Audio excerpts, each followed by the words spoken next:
All right. Well, let's talk about another game. Let's talk about Anthem. Oh, Uh, any of Oh you boy. guys play Anthem? I Yes, did very I briefly. did. I did. Did So, emphasis on did. what were your impressions of Anthem, and when were you playing it? When the game eventually loaded, uh, I thought it was okay. Um, I kind of feel like the game was a little bit.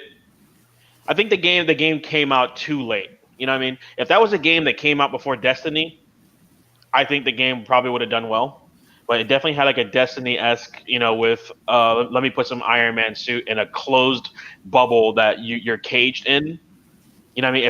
If they made it a little bit more open world, like if, for instance, if they would have made it like a whole Spider-Man thing where you go from this point to that point, and fly there and whatnot, fine. But between the loot systems, loading times, and not to mention, gosh, the finger pointing that from developers saying, "Oh no, it was his fault." No, we didn't join the stream because we felt like we were being picked on. Like, come on, dude. Like the game's trailers, like everything about the game before it came out, it looked to be a game changing of a game. Like that was the Matrix of like '99 when the Matrix trailers came out. People were like, "Whoa, what the hell?" That's what this game was supposed to be, and then we essentially got an invisible bubble of here you can fly around for 200 feet. You know. Any of us other than Sekis born in '99? I don't even think we were alive. Old man Sekis was here when the Earth was flat. Yeah. Damn right. Earth is still flat. So at least the launch flat. That's good. Sekis, did you play Anthem when it Yeah, I first launched? did, and loading screens definitely bothered me, and I didn't think the controls were intuitive. I kept hitting, the circle. Like for me, the right button is for reloading, and I kept having to, there's certain rules now in FPS, and I don't know. I didn't feel, and I kept like, well, I'll just remap it, and then between that and the loading screens and the rest of it, I just said, screw this. I didn't have the time for it. I had a very Fallout 76 feeling about this game as well. Anthem. Lug, So what about you? I played for about 2 months, maybe 3 months. In terms of the game itself, this is one of the most fun games at any individual moment that I've ever played. This is also one of the most annoying games I've ever played after playing for more than 20 minutes at a time. The actual fighting, flying, and everything like that was incredibly fun as you were doing it. To actually do anything with the game or see any progression or see any story was one of the most annoying experiences I've ever had in my life.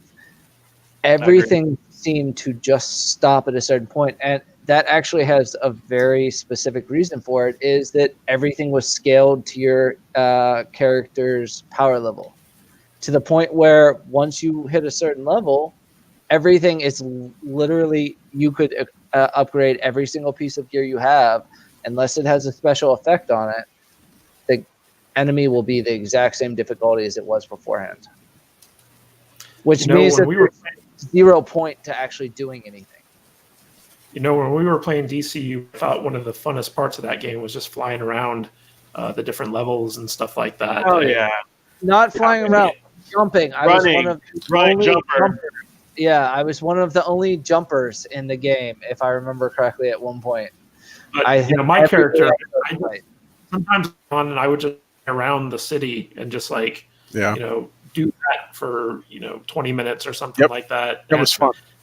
Yeah, I mean the flying mechanic is always fun when you have it in the game, and it sounds like, from what I understand with Anthem, they kept pulling it out and putting it back in, pulling it out and putting it back in. So a lot of the level designs weren't really conceived for that that verticality, and that's one of the reasons why all the levels look the same and things like that. Well, let's not forget that stuff too. The loot and stuff, all the bug issues they had. I mean, even from when I was reading and stuff, they actually have a game where they would intentionally not get loot because it would have like a monotonous breakdown of gear that takes time to load and stuff. I'm just like, oh my god, dude. Well, the original conception of the game was beyond amazing. Most people don't realize. I only found out because I read a couple articles about it. the original conception of the game was supposed to be this catastrophic world and was supposed to be a survival game where you would go out and try to get supplies for the base, but you wouldn't actually end up winning the fight. It was trying to decide when to come back. Like everything was supposed to be catastrophic.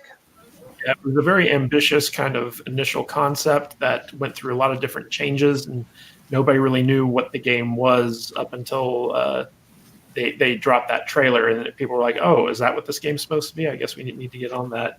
But there's this great article in Kotaku about the first 6 months of Anthem and just everything that kind of the game went through. I'm not going to read through it, but as it stands right now, people are speculating that giving or Bioware is giving up on the game because with some high leaving, and after Kotaku's kind of side expose on the chaos behind the making of this game and how kind of disillusioned all the Bioware staffers are and the constant kind of churn of the community where people have to stop playing the game because it's not fun. They're not getting the type of loot they want and all that other stuff.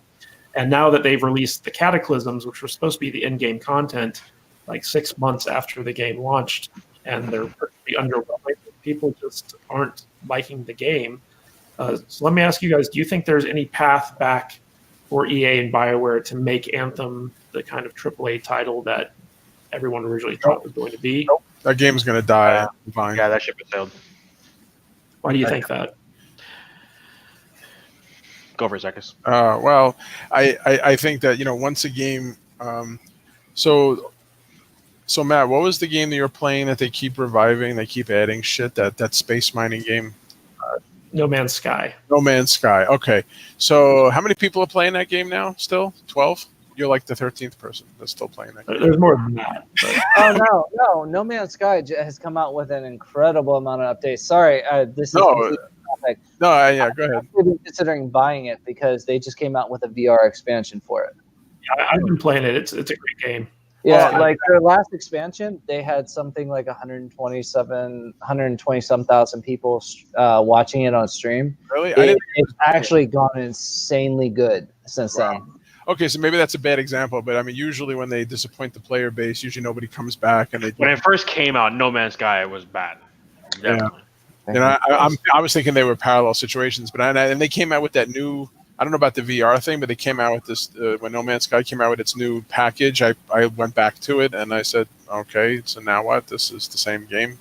I didn't feel any different, but yeah, I mean, it's a walking simulator. It's basically just go out and you explore and you build stuff. I mean, it appeals to a certain type of gamer, which is not you, obviously, Zekis. Right. Apparently not. But why do you think there's no way for Anthem to come back? No, I just think once you disappoint the player base on that level, I don't. Can you think of an example? Maybe No Man's Sky is the example, but I can't think of too many examples where you come back from that. The games keep coming out too frequently for that to ever anybody to give it a second try. Well, No Man's Sky, Fallout 76 is actually getting there at this point. I guess it's becoming popular again. I haven't, but they put out their battle royale mode, and that's actually suddenly become popular. And supposedly the game itself is getting better since they've dropped some of the microtransactions from it. Interesting. Mario, do you think there's a way for Anthem to come back? They need to rethink what they're doing as far as like the world concept. So they need to give you free reigns that if I want to fly like freaking Iron Man, I want to fly to this cliff, I want to be able to do it. No loading screens. Yeah, no loading screens. They really need to give you more freedom. Like every time I think about Anthem, I think about how they did it, how Spider-Man was done.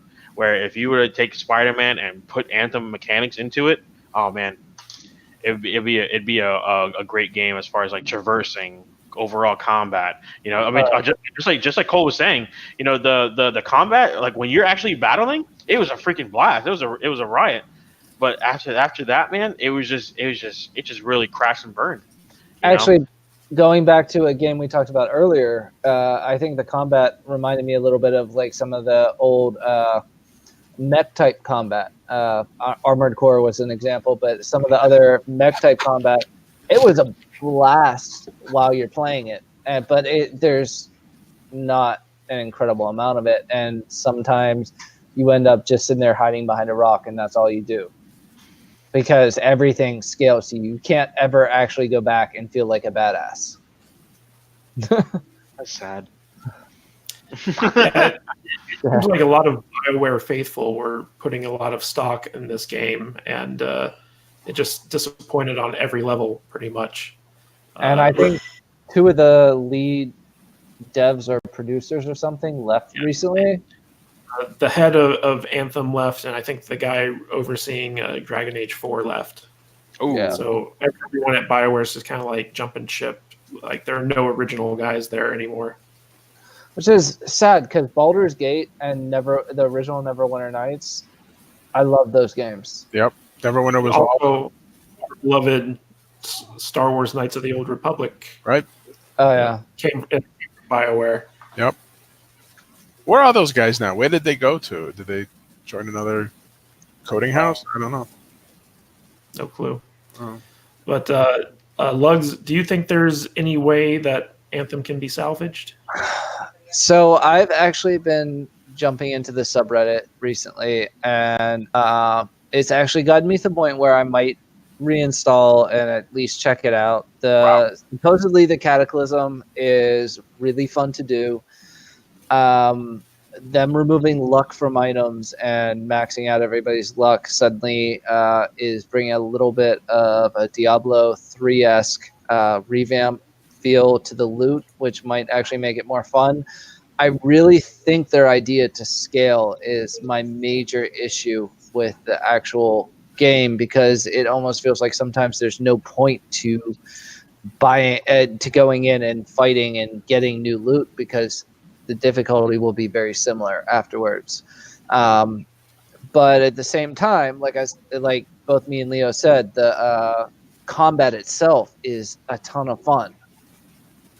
I don't know if individual combat thing for a repeatable game is enough to actually keep me playing a game for a while, but I consider trying it again. Division is a good example. Their monsters, people, whatever, don't scale, so that if you actually overloot an area, overlevel an area, you'll actually feel like you overlevel an area. And I think that's one thing that Anthem lacks and will make any type of replayability start to lose appeal after a while. Yeah, I also think a big problem with Anthem is that all these EA games, EA kind of forces in this monetization scheme.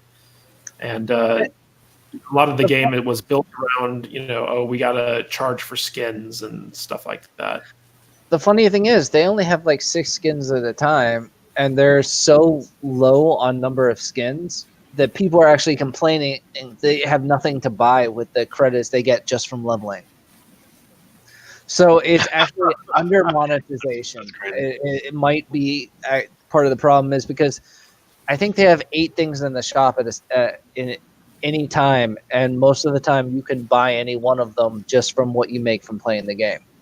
Hey, thanks for checking out this video. I hope you got a lot out of it. And remember, if you want to support the channel, please check us out on the socials. You can follow us on Twitter and Instagram at Matthew Kadish. You can also find our discussion group over on Facebook at eggfbgroup.com. That's eggfbgroup.com. Takes you right to our Facebook discussion group.